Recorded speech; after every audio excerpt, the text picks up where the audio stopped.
საგანგებო სიტუაციების მართვის ცენტრი 112 სრული დატვირთვით ამუშავდა. დღეიდან ამ ცენტრიდან იმართება სასწრაფო სამედიცინო, სახანძრო, სამაშველო და საპატრულო პოლიციის გამოძახებები.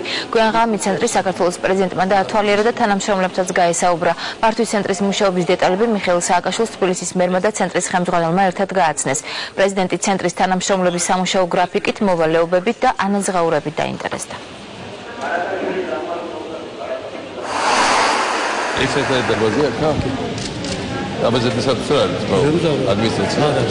ადმინისტრაცია არის ირგვლივ. ამ დარბაზის ირგვლივ არის ოთახები სამუშაო. და იქ არის სამუშაო დღესასწაულს ოპერატიული პერსონის არის მუშაობის უზრუნველყოფის განმავლობაში. წერტილიდან 1-2 საკრებში ყველაში არის შემოდის აქ. რამდენი აქ დაბას? ხელზე სიმღერა 8 წლის. აბა სტრესული სამუშაო. 12 საათიანი სამუშაო პლუს 20 საათიანი დაზვერვა. ტრანსპორტის მართვა ხდება. ხო. შუქნის მართვა. საჩობებია მე. ეს უკვე თბილისში ორ ქუჩაზე ამ ჭავჭავაძეზე და ეხა პეკინზე კეთდება.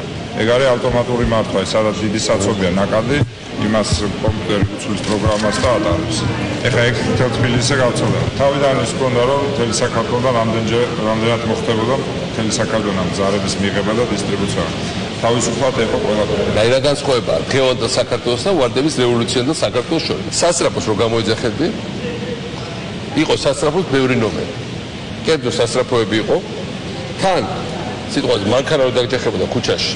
თავი რო არ წამოყოდა, არ გეჩვენებია შენი ფული და რაღაცა არ მოვიდოდა, მაგრამ ერყო რაღაც 12 თუ 15 კერძო სასწრაფო თბილისში და ყველას ჰქონდა ცალსაკე ნომერი. საერთო სასწრაფოს ნომერი არ მუშაობდა, არ იყო და ჭირდებოდა სასწრაფოს დაწყებული 20 წუთიდან და დამთავრებული საათობით, რომ მოსულიყო, თუ მოვიდოდა. პოლიცია იყო ჩაკეტილი პოლიციის შენობაში და გერეკა რამდენი დღიდან. და მე დადგა პერიოდი, რომ პოლიციასთან ჯობია არ დაგერეკა, იმიტომ რომ მინდა შევახსენო, რომ ვისაც არ ახსოვს, რომ ალავიძე იყო თბილისის პოლიციის უფროსი და ყველა რაიონის პოლიციის უფროსი თბილისი იყო ბანდიტი. ყველა იყო ოფიციალური ყაჩაღი. ეგ გვარები არ მინდა, დღეს მინდა მიცეს თბილისის პოლიციის უფროსი ენას. მე არ ვიცი, პირდაპირ გეუბნები, სამწუხაროდ ჩემ. ჩვენ ჩამოყავაყალებთ თანამედროვე ნამდვილი სახელმწიფო ინსტიტუტები, თუნდაც ამის მაგალითზე ჩანს ძალიან კარგი. და ჩანს ისიც, რომ რეალურად ერთ-ერთი საუკეთესო გვაქვს სოფლიოში. ეგრე ჰილარი კლინტონი აქ ხო გვაქვს ჩავიდა და ეხა ისრაელში კითხულობს ლექციას თელ ისრაელს და საერთაშორისო მედიას უკითხავს, კიდევ ვერ გამოვიდა ბათუმის შტაბ-ბიჭებიდან და კიდე იუსტიციის საფრთხე აყავს ცაში. ჩვენ გვაქვს რაღაცებს ვაკეთებთ ძალიან ეფექტურად. და არ შემიძლია არ ახმოვანე მართლა. რამდენი გამოძახება დღეში? რამდენი დამრეკავე დაახლოებით? 15 წარი მოდის თქვენთან მარტო? 15 არა, მაგრამ თქვენთან რამდენი მოდის საშუალო? დისპეჩერას შეარაწერებს არებს? არა, ზარებიდაში მოდის. ხო. მე უყურებთ ეკიპაჟი.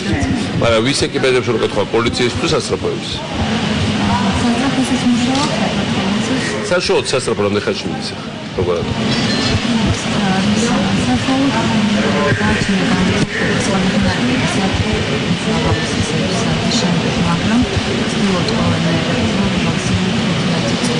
Უთიათი საშუალო.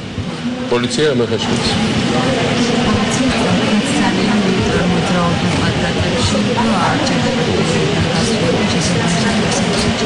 საერთოდ დიხაც.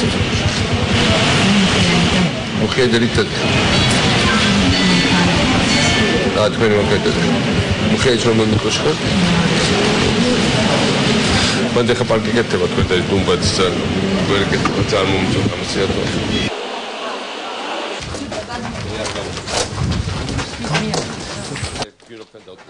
მე ვიყავი ამ რაიონის დეპუტატი, ვაკის რაიონის დეპუტატი ვიყავი და აი ეს მეოთხე მიკრორაიონი იყო ყველაზე უიმედო შემთხვევა, რაც საერთოდ ჩემ პოლიტიკურ პრაქტიკაში ხონდა შეხვედრილი, იმიტომ რომ ესე იგი, ესეთი უგზო ადგილი საქართველოში.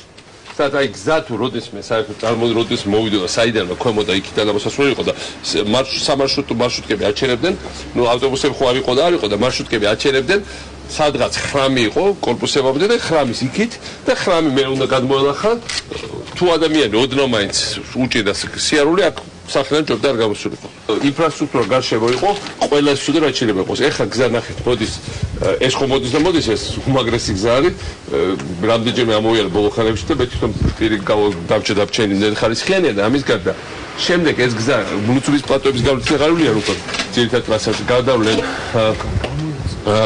ქვემოთ ვაშლიჯვარზე მე გადავლენ მევხვი და მოყმის ძეგლთან და იქ ხერხდება ახალი უმაგრესი ხიდი თბილისში და იმ ხიდით იმოძრაებენ მარცხენა ნაპირზეც და მარჯვენა ნაპირზეც ლუცუბის მეოთხე მიკრორაიონი ხდება ერთ-ერთი ყველაზე ცენტრალური ადგილი თბილისში თან წარმოუდგენელი ხედებით სილამაზით სუფთაჰაერით და თან ხდება ცენტრი აი ეს არის ახალი გეოგრაფია თბილისის რომელიც ჩამოყალიბდა მარტო ეს სილამაზე არა რომელიც აქ იდგა ახლა ვიღაცამ შეიძლება თვალში არ მოხვდეს ამის არქიტექტურა ვიღაცამ თქვას რომ ეს არის და შემდეგ მაგრამ ამაში არა საქმე ფუნქციონალურად მე წამოვწყვეტ ფუნქციონალურად ეს არის ცრიანი ამოტრიალება აქ ცხოვრების ხარისხის აბათ შორის თუნდაც იმიტომ რომ რაღაც ახალი ობიექტები ჩდება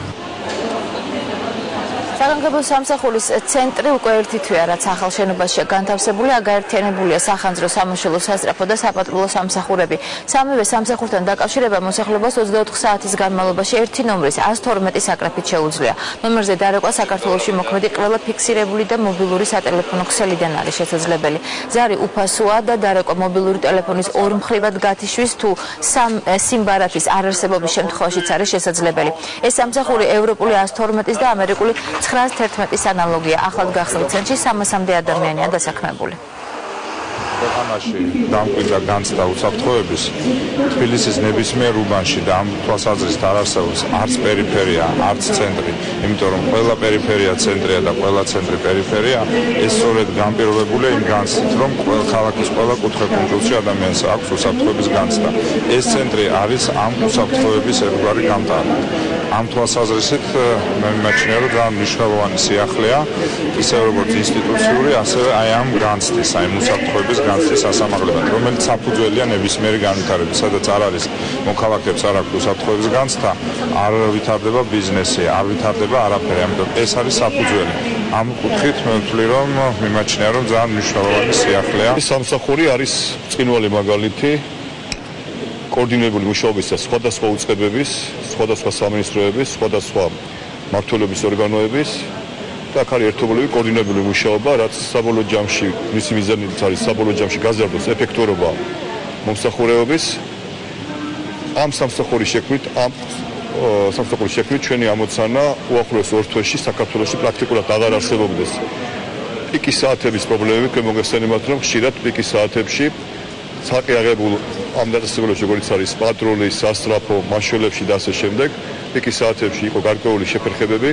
1 სექტემბრიდან საქართველოს მთელ ტერიტორიაზე აღარ არსებობს არც ერთი შეფერხება, რაც ყველაზე მთავარია, ეფექტურად იქნება გამოყენებული სახელმწიფო რესურსები, ხალხის რესურსები, საბიუჯეტო რესურსები, იმისათვის თუ თითოეულ მოქალაქე ნებისმიერი ტიპის დახმარება, რომელსაც ის ელოდება მიიღოს სწრაფად. ეს არის საგანგებო სიტუაციების მართვის ცენტრი 112, რომელიც აერთიანებს სამ სხვადასხვა საგანგებო სამსახურის კოლ-ცენტრს. ეს არის სახანძრო სამაშველო სამსახურის კოლ-ცენტრი, სასწრაფო სამედიცინო დახმარების კოლ-ცენტრი და საპატრულო პოლიციის კოლ-ცენტრი. ეს არის კოლ-ცენტრი, სადაც შეუძლია ადამიანს 24 საათის განმავლობაში დარეკოს, როდესაც რაღაც საგანგებო ვითარებაში იმყოფება. ვიღებ მთელი საქართველოდან ზარებს, როგორც თბილისიდან, ასევე ყველა რეგიონიდან, როდესაც მოქალაქეებს სჭირდებათ სასწრაფოს გამოძახება, სახანძრო სამაშველო გამოძახება და რა თქმა უნდა პატრულის გამოძახება, როდესაც ესაჭიროებათ. 24 საათის განმავლობაში მოქალაქეებს შეუძლიათ დარეკონ ჩვენს ნომერზე და ითხოვონ დახმარება, ჩვენ მზად ვართ დავეხმაროთ.